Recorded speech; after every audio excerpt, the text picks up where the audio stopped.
Welcome to Facts TV News, where everything is true. Two men convicted for stealing telecoms cables received suspended sentences. Three men were recently convicted in the Trelawney Parish Court in relation to the theft of copper cables belonging to the telecommunications company Flow, but had their sentences suspended. The cables were valued at $1.2 million. Milton Davis, 43, an electrician, and 46-year-old laborer Junior Harrison were sentenced to 7 months at hard labor, suspended for 2 years. The third accused, 24-year-old Coron Brown, was sentenced to 6 months at hard labor, suspended for 2 years. The men from Pineapple Lane in Bogwalk, St. Catherine, pleaded guilty on October 14 to charges of simple larceny, malicious destruction of property, and trespassing on the telecommunications work of Flow. They were sentenced on October 28 by Senior Parish Judge Vaughan Facey. On the afternoon of May 22nd, the three men were caught by the police cutting and loading copper cables into a motor car along the Brocorido Bueno Main Road in Trelawney. Checks by Flow carried out that the same day reveal that underground cables have been stolen from along same roadway. The men were arrested and later charged. PNP Region 5 joins for Tufton to resign. Placard bearers protested comprising members of the People's National Party Region 5 gathered Saturday evening near the entrance of the Mandeville Regional Hospital as the party intensifies its call for Health and Wellness Minister Dr. Christopher Tufton to resign over the death of 12 babies during a bacterial outbreak over a 4-month period at the Victoria Jubilee Hospital. Chair of the party's Region 5, Karen Spencer, Councillor Mario Mitchell, Belfield Division, and Councillor Jones Oliphant, Mandeville Division, were among the protesters. We are here to ask for the accountability and transparency. The nation's children are crying out. The mothers are crying out. We need some form of accountability. The minister must hear and the Prime Minister and Your Holiness must hear, said Mitchell. The dead babies are crying out, he added. Our sources have told us that at the Mandeville Hospital and at the hospitals across the country, babies have died. We need some form of accountability and transparency, Mitchell added. For his part, Spencer accused the government of not being transparent. There was a time when press conferences were held every 5 minutes. There was a time when we could hear the Minister of Health speaking. We are asking, what about now? Why aren't we being told anything, he said. We want a fulsome statement from the government. We want the Prime Minister to speak to us. We want to hear from the Minister of Health. We're tired of the silence, added Spencer. In a statement in the House of Representatives on Tuesday, Tufton said he learned of the bacterial outbreak at the end of August and said the situation was eventually brought under control.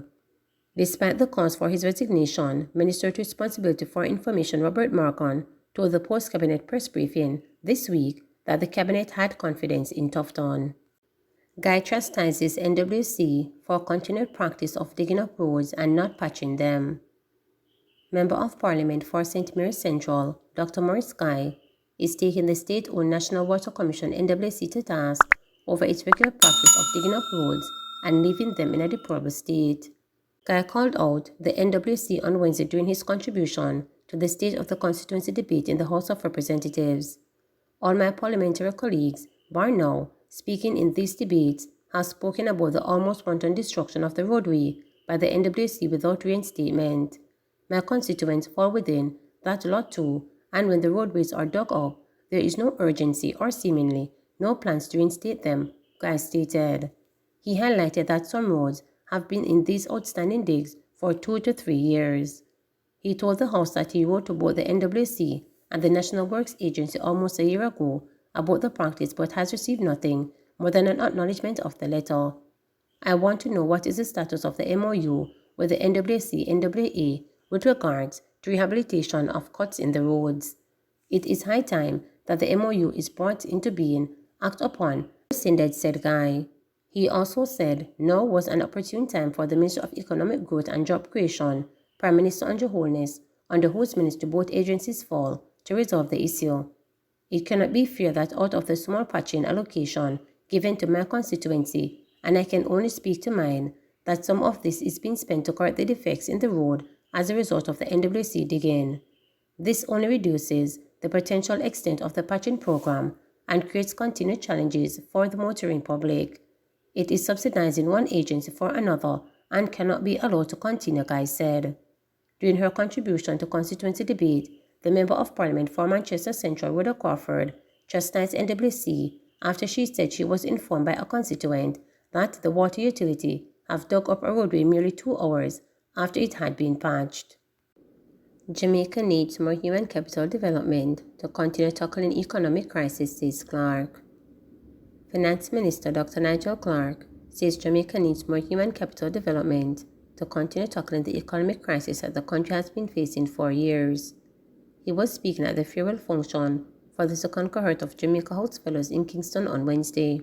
The program allows for young Jamaicans to support priority initiatives in the public sector, be involved in decision-making, as well as participate in national development and governance. Dr. Clark said public bureaucracy is needed to drive a better economy, and that can be achieved through contributions from the youth. He said the government remains committed to ensuring that Jamaica's public sector is rated at first class.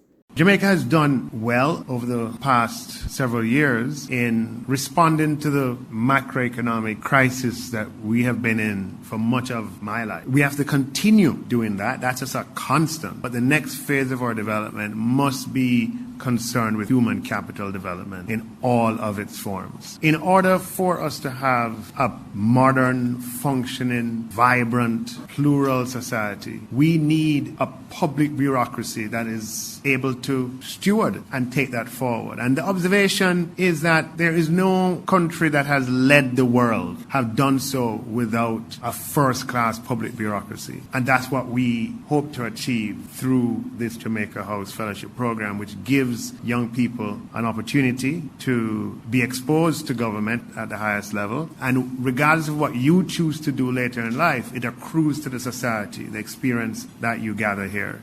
We have a lot of work to do in realizing that vision of making sure that we have a public sector that is fully equipped to take Jamaica forward. And that's exactly what we are working on. And the Ministry of Finance and the Public Service is seized of the vision for us to develop the human capital in our society, in the public sector, in the private sector. And of course, it starts with the youth. And this Jamaica House Fellowship Program is a testimony to the seriousness of purpose and the intent that the government of Jamaica has to ensuring that our public sector is first in class in the region and throughout the hemisphere. Performance-based promotion for correction officers, said Maine. Adjustments have been made to the promotion policy of the Department of Correctional Services DCS, with movement of officers up to the ranks now based on performance. Minister of State in the Ministry of National Security Xavier Maine said that the new policy, which is in effect, will ensure that the hard work of correctional officers is met with the requisite level of acceleration through the system. For those of you who join this organization, given hard work and your dedication and commitment will be the basis on which you rise up the ranks, he said. No longer will it be at the whim and fancies of a senior officer. We are changing that. Hard work must be met with relevant elevation through the service, he stressed. Maine, who was delivering the keynote address at the DCS Staff Award ceremony held recently at the Jamaica Conference Center, downtown Kingston, noted that training and development will be a standard feature of the organization once an officer is enrolled and enlisted. He urged the correctional officers to discharge their duties with integrity and a commitment to rehabilitate those who enter the correctional system, expose them to the various programs that make them a better man and woman, so that when they leave the correctional service, they can return to society as productive citizens, he said. The DCF Staff Award was held to show appreciation to correctional officers, probation aftercare officers, and other civilian staff members for their hard work, dedication, and commitment to the department.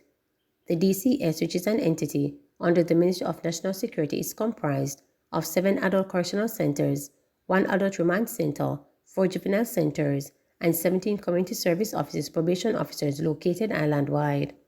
Its mission is to contribute to the safety and protection of our safety by keeping offenders secure and facilitating their rehabilitation and reintegration as law-abiding citizens, whilst developing a professional and committed staff.